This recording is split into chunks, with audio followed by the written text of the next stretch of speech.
Welcome students to our Rosary Online Teaching. My name is Rupali Gaikwad and today we are going to start with our history lesson number 2 of 6th ICSE, that is River Valley Civilization. River Valley Civilization. Now, what do you understand by civilization? Civilization is development or the progress of the towns or cities or the villages. Now, the River Valley, it means the civilization and development near the rivers or the valleys. So in this chapter, what we are going to learn? We are going to learn about the civilization of different types. Now we have Mesopotamian civilization, then we have Egyptian civilization, we have Indus Valley civilization, and Chinese civilization.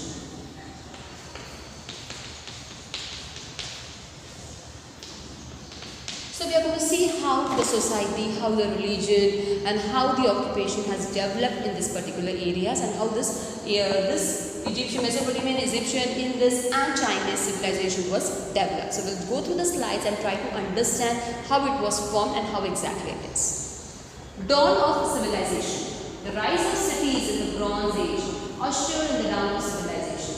City life requires efficient administration, language and script and forms of worship and cultural expression. The sum total of such aspects of organized life in a society is called civilization. Now we have seen in the earlier chapter that what is history. That if you have seen earlier how the man was evolved, and in the early age everything was not very much developed, but later on slowly, gradually there was an evolution of man, and as man was evolved, after the evolution slowly there was a changes, there was a development in the occupation, in the lifestyle, in the different ways. The same thing over here we are going to see about it. The earliest civilization developed along the river valleys. This was because of the following rivers. So all this river valley civilization means what? It was developed near the river area. That is the main thing. And why they have developed, why the civilization was done near the river valley, we'll just see about it. The reason, the main 3 reasons for it. The rivers provided an ample supply of water which would support large settlements. The lands near the rivers were fertile and various crops could be grown with ease. Rivers were important means of communication because long roads did not exist. Now the first major part is a river means water is there, ample of water is there, which was very much useful. That was the main thing. Secondly, the second part is there as because of the river, the nearby area of the river basin area, the river nearby areas were very much fertile for the cultivation of crop. This was the second thing. And the third thing, earlier the long roads were not there for the communication, for the transportation, river was used. These are the major 3 reasons why the river valley in civilization was developed. Now we are going to see more about it. First we'll see the picture. In this picture you can see the 4 sites of civilization. First you can see about the Egyptian civilization. Second is Mesopotamian civilization. Third one Indus Valley. And the fourth one Chinese civilization. So the first civilization are hence called River Valley civilization. They developed in Africa and Asia between 3500 BC and 2000 BC. The sites are located in first one Mesopotamia in the valley of the rivers Tigris and Euphrates. Egypt in the valley of river Nile. Harappa and its surroundings in the valley of the river Indus, that is the Indus Valley civilization. And China in the valley of the river Congo, which is the Chinese civilization. So if you see here, the river names are mentioned over here. For the Mesopotamia, we have Euphrates and Tigris. For again, we have Egypt, river Nile, which is used over there. Third one, Harappan. There we have used the river Indus is there. And the Chinese, we have Congo, where the particular rivers are used for the civilization. So we'll just see in detail more about it step by step. The first one, Mesopotamian civilization. In ancient times, the land between the river Tigris and Euphrates. If you see the picture, you can see there the circle part and you can see the river Tigris and Euphrates marked over there, which is now called as Iraq, but earlier it was called as Mesopotamia. Now the meaning of the Mesopotamia mean land between the rivers. Means 2 rivers are there and between the 2 rivers one land is there, which is called as Mesopotamia. Mesopotamia included 3 regions.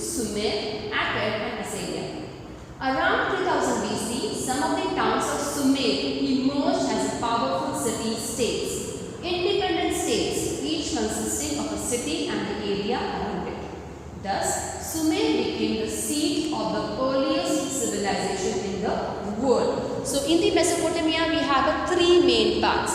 Sumer, it became the greatest and it developed more about it.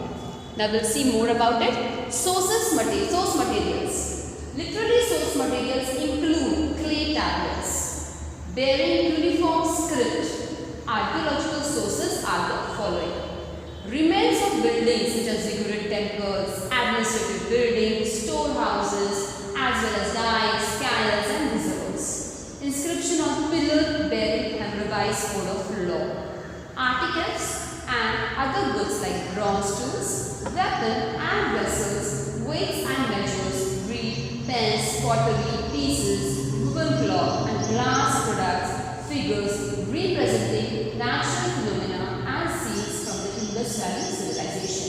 So here the sources which we got for the Indus Valley civilization, with that we were able to find out. So here you can see the ziggurat temples. In next slide you will see the image also of the ziggurat temple where it is mentioned over there. Then again according to the administrative building, we are going to see about the society and also different things. So with these sources, with the archaeological sources, we were able to study about the Mesopotamian civilization.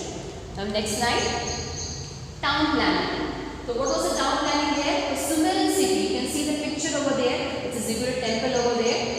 A Sumerian city usually consisted of a sacred area, a walled city and an outer town. Sacred area consisted of the main temple, storehouses and the administrative buildings. Now here town planning here in the Mesopotamia they have done in the three parts of the town planning.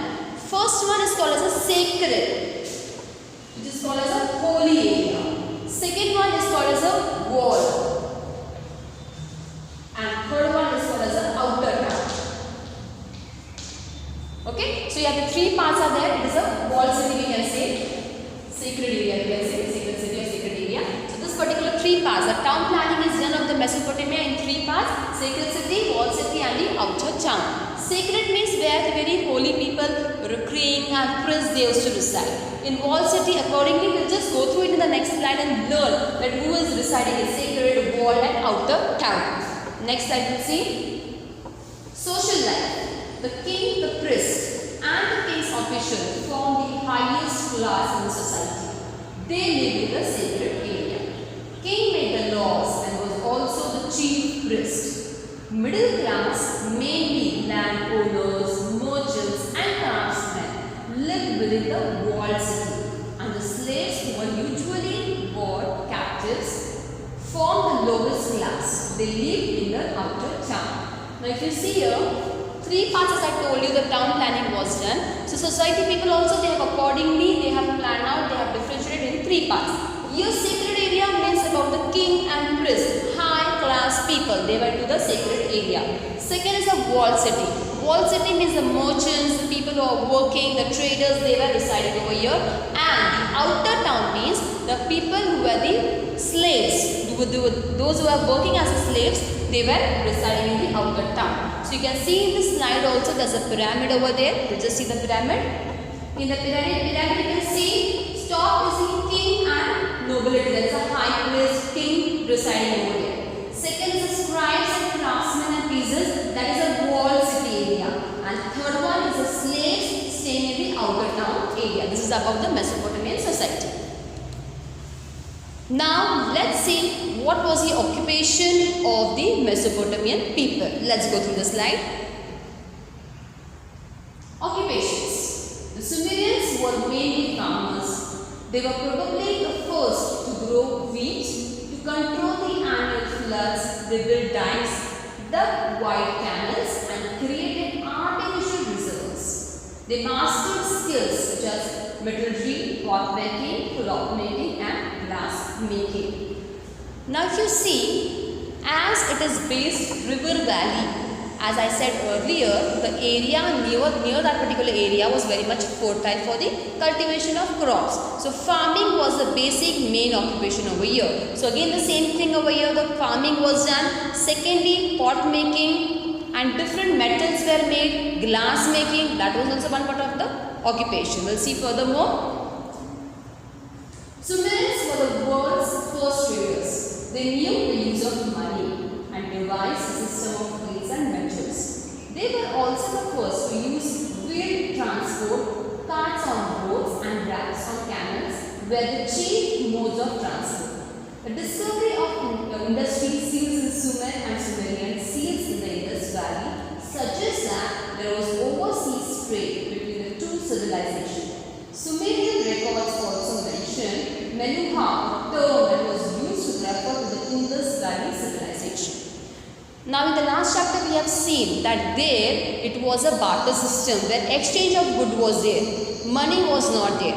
But later on money came and exchange of money was there. Here now we have seen the Sumerian also did the same thing. They were very much good in trades. Money export was there. Secondly, they have started discovering different things. Also we have seen that they started doing the trading with the other civilization also. So they have started exporting themselves to the other civilization. So here we can see the two civilizations also exporting their things to each other. The Sumerians are called as a very good civilizations. We'll see further. Religion. Sumerians were nature worshippers. The main temple of each city was built on top of a steep pyramid called ziggurat. It was usually dedicated to the patron god representing a natural phenomenon. The temple was the center of all economic, political and social activities of the city. Sumerians believed in life after death. Things of daily use were buried with the dead. Now here the Sumerians, they believed in the nature worshippers. They were worshipping the nature. Secondly, after dying they believed on the rebirth, and whenever the person died they used to bury all his things during the cremation. They used to bury all the things with that person. Now secondly, the temples which were built, in that temples were used as a religious, as a political, as an economic, social activity were done in that particular place. So here it is mentioned, you can see in the image also about the temple, the picture of the image is mentioned over there. Now we are going to learn about the script. Which script was used during the Mesopotamian by the Sumerians? Script. The Sumerians were the first to develop a script for keeping records. They wrote with reed pens made from the hard stems of a variety of tall grass on wet clay tablets and then baked the tablets. The letters were wedge-shaped and hence the script is called cuneiform. Cuneus is a Latin for wedge. The clay tablets give us a lot of information about the life of the Sumerians. Now, that time the pencil was not there. So what they were doing, they were taking a white clay tablets, they used to write there with the help of the reed. Now what exactly is reed is mentioned over there. It is a hard stem of a variety. By the help of the tall grass or very thick one, they used to take it, they used to write on the white clay tablets and then they used to bake it, and after baking it that particular scripting, the inscription was done on that. It was called as a cuneiform script. The script which they used was a cuneiform script. So they have started the first scripting on a clay tablet. We'll see further. Development in mathematics and astronomy. The Sumerians computed using the sexagenral system. It was a numeral system with 60 as its base. We still use this system for calculating the time. By observing the movements of the sun and the moon, the Sumerians calculated the length of the day. They divided the day into 24 hours and the sky into 12 parts, coinciding with the zodiac signs. Sumerians devised a lunar calendar based on the movements of the moon. Their year fell just 11 days short of the solar year and provided fairly accurate information about the seasons. This was most important to the people as most of them depended on the agriculture. Now here the numeral system of 60 was started by them, by the Sumerians, by the Mesopotamian civilization. Now if you see, even now in our watches we have 60 minutes, 60 seconds. That came from them only because they started the first number system. Now secondly over here we have seen about the zodiac signs. Zodiac signs, about the calendars, about the distribution of the 24 hours, that was done by the Mesopotamian civilization. We'll see further. Babylonian civilization. Few centuries after the decline of Sumerian civilization, another great civilization arose in Mesopotamia. This was the Babylonian civilization covering both Sumer and Akkad. It was in many ways a continuation of the Sumerian civilization. Hammurabi was one of the Babylon's greatest rulers. He ruled from 1792 BC to 1750 BC. He is remembered for his code of laws. The laws covered every aspect of life and punishments were based on the principle for tit for tat. However, justice was in favor of the rich and the upper class. Now if you see over here, earlier as I said, Sumerian, they were the topmost civilization in the Mesopotamian. Later on what came? The Babylon civilization. And in the Babylon civilization was a Hammurabi. He was a ruler over there and his code of conduct, the code of law was very much famous because it was very much strict. He said it should be tit for tat. The person, the way he is behaving, the same thing has to be given as a reply over there. So his code of law became very much famous. But here what it was done a distinguish between the higher class and a lower class. So always his justice was in the favor for the high class people, not for the lower class people. This is about the Babylon civilization. Now we are going to see, we have learnt about the Mesopotamian civilization, about the town planning, about the society, about the culture, about the religion, about the script that we have learned about the Mesopotamian civilization. Now we are going to learn about the Egyptian civilization. Egypt, often called the gift of the Nile, was the seat of another great Bronze Age civilization. The annual floods of the river Nile provided fertile land and water for irrigation. Hence, the Nile Valley became a seat of civilization in spite of being surrounded by deserts. The history of ancient Egypt between 3000 BC and 1000 BC can be divided into three phases: the Old Kingdom, the Middle Kingdom and the New Kingdom. Now here, as we have seen in Mesopotamia, we have different parts. Here we have again three parts: Old Kingdom, then Middle Kingdom and the New Kingdom. Now here we have Euphrates and Tigris, the two main rivers. Here Egyptian, we had a main river, that is a river Nile, which was very much fertile. So we'll see furthermore.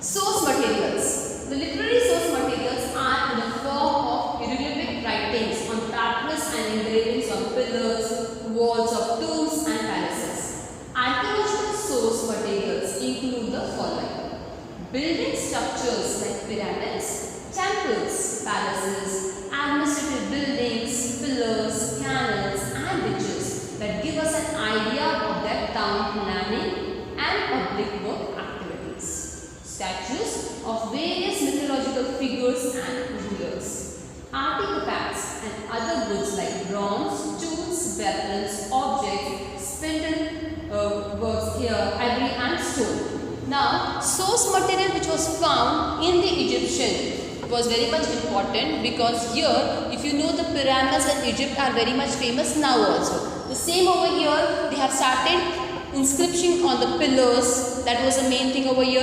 Again we got the source material, that is about the pillars as I said. Then also the script which was used for the hieroglyphic script, and we got the statues of different mythological figures and also the rulers. So that is about the source material about the Egyptian society.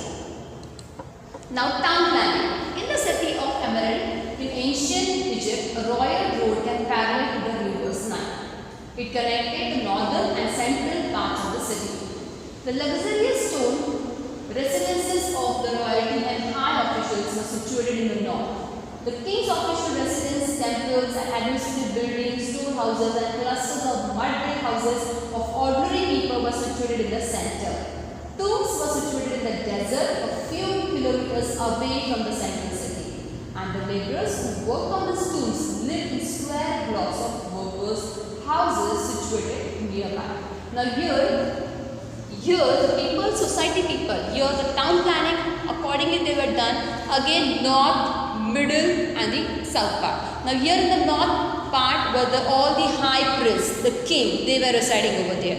In the middle part, all the people, occupation, they were residing. And the third part where the slaves were residing over there. Social life. The king was regarded as a god and his will was law. He was given the title Pharaoh. He was at the top of the social ladder, followed by the priests and officials. The craftsmen and the farmers came next, and the slaves occupied the lowest rung. Women could own and inherit property. Some women like Queen Hatshepsut even ascended the throne. Occupations of agriculture was the chief occupation of the people. Egyptians dug canals to divert the excess flood waters into irrigation ditches. Dogs, goats, donkeys, pigs, camels, oxen and horses were domesticated. Egyptians were skilled at weaving, stone working, iron working, glass making and carpentry. Trade seems to have been carried on by land and sea and along the Nile River. Now here the king, he was called in the Egyptian civilization, the king was called as a pharaoh and he was a main person over there. So whatever he commanded, that same thing used to be followed everywhere. So that is about that. Now secondly, the occupation which was done over here was the agriculture. Again the Nile was a fertile land. Because of the Nile, the land became the fertile. Because of that, again the agriculture became the basic occupation over there. With the agriculture, they have also started with the other occupations also, like making the crafts, then horse making and different camels and everything. Even domesticating of animals was one of the occupation in the Egyptian civilization. Now here they were also skilled in weaving and different occupations they were skilled, the Egyptian people. Now here further about the religion we are going to see. The sun god Ra was the most important Egyptian god. The moon, the floods and other natural phenomena were also worshipped. There were some local gods too, represented by the symbols of certain animals like the crocodile, jackal and cow. Egyptians believed that after death, both the body and the soul continue to live in another world.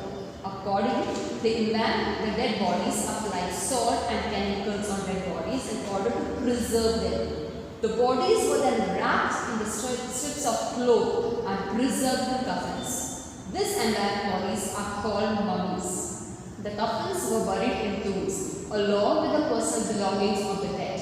Fabulous riches were found in the tomb of the pharaoh, that is Tutankhamun. Now here, the religion, the god which they followed was the sun. It was called as a Ra. That was the name of the god which they followed. And here they believed that after the death, both the body and soul will continue to live in the another world. And here they formed the mummies. They were just burying the dead body with their materials and they were just preserving it, which is called as a mummy. So you must have heard about the mummies and pyramids of the Egypt people, which is very much famous everywhere. Further we'll see about the script. The Egyptian script is called hieroglyphics, meaning sacred craft. The Egyptians wrote with reed pens on the dried and flattened stems of a local plant called papyrus. The script consisted of symbols and representing different ideas and sound. So here the script which was used was a hieroglyphic script and they have written on the papyrus with the help of the dry flattened stems of a local plants. They used to take it with that and they used to script over that. They used to inscribe into that. That was about the script. Now, development in science and technology. The Egyptians devised a system of counting in tens. They also learned how to calculate the areas of triangles and rectangles. Egyptians developed a solar calendar. They observed that the interval between two floods was 365 days and divided this period into 12 months of 30 days each. The remaining 5 days were set aside for festivals. The Egyptian calendar therefore fell short of the solar year by 1/4 of a day only.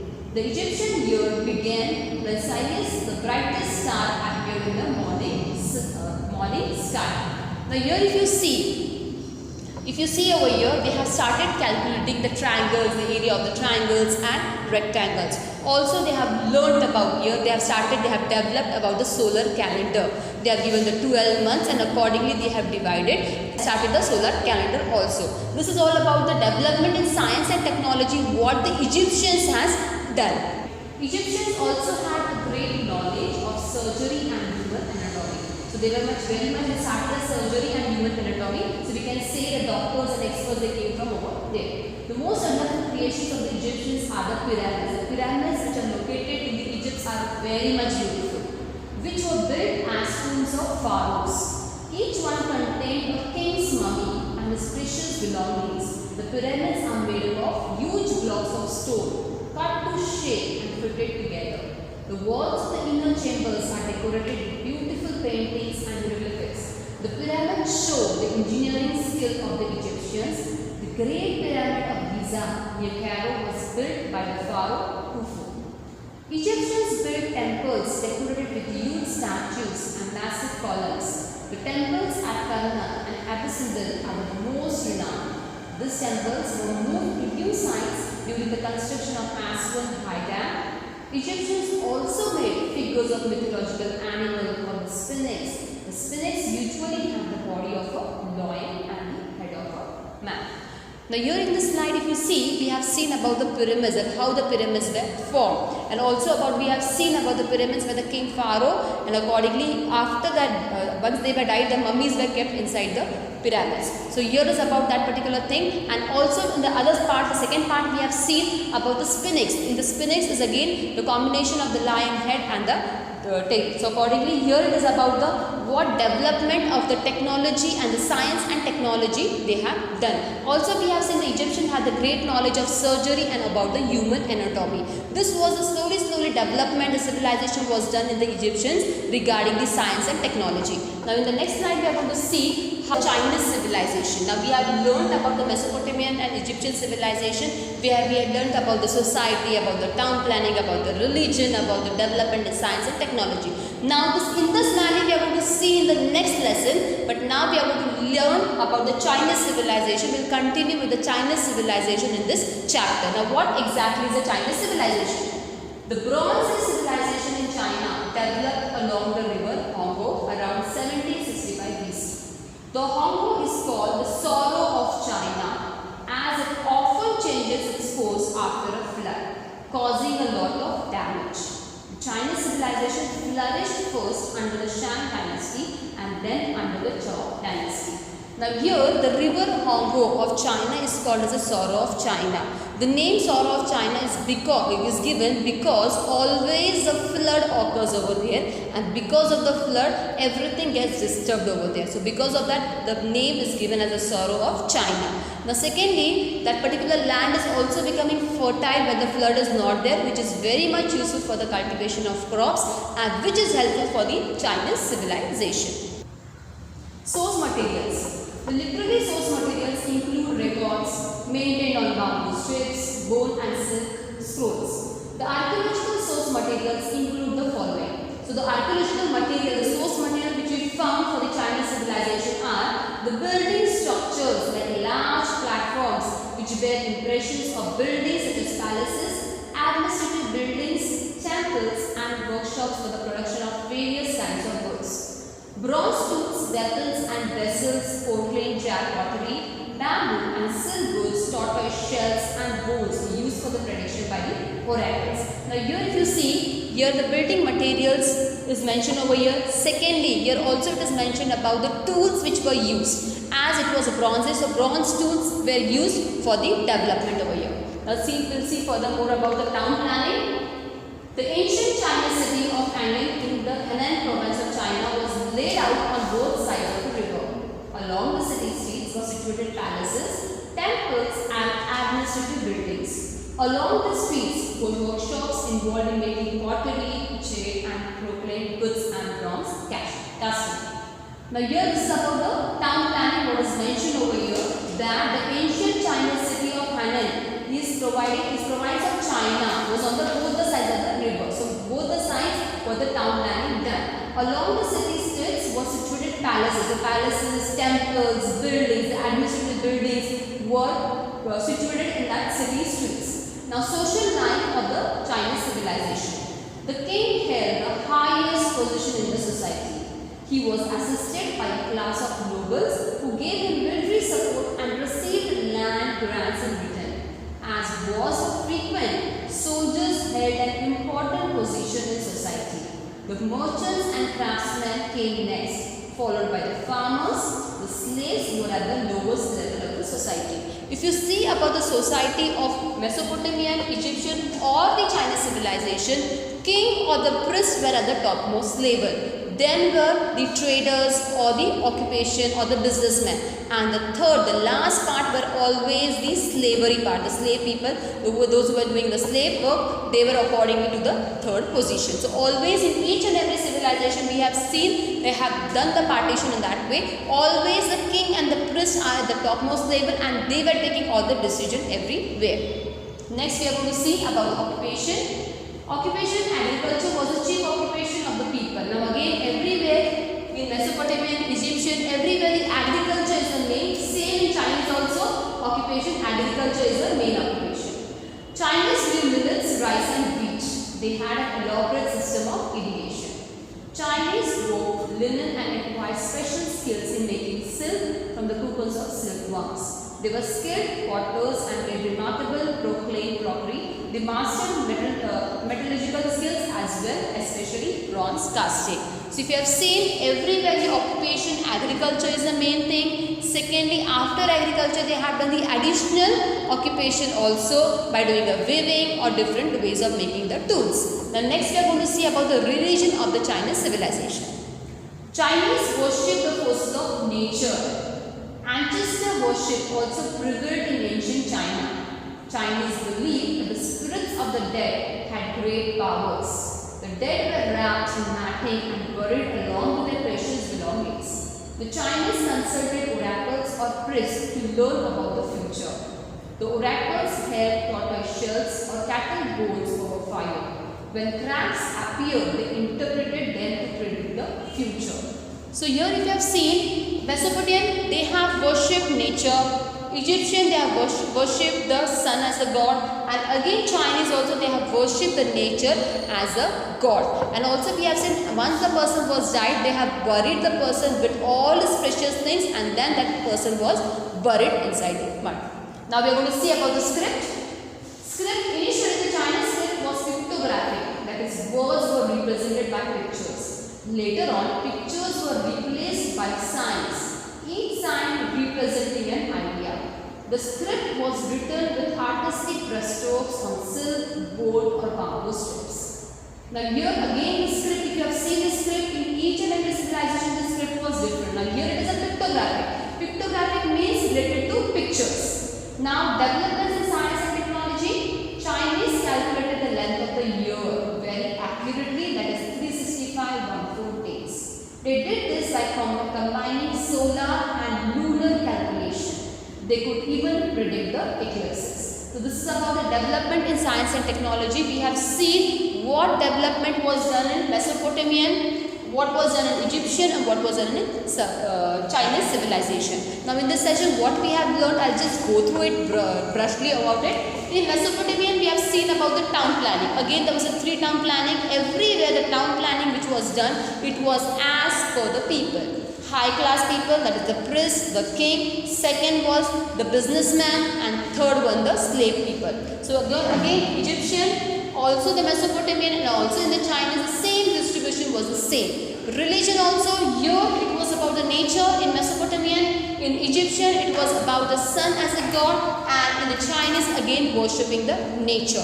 If you have seen here, they have developed and agriculture was a main occupation everywhere because it is a river valley civilization where river is connected to each and every. Now in Mesopotamian we had Tigris and Tigris over here, then we have a river Nile which is very much important over here.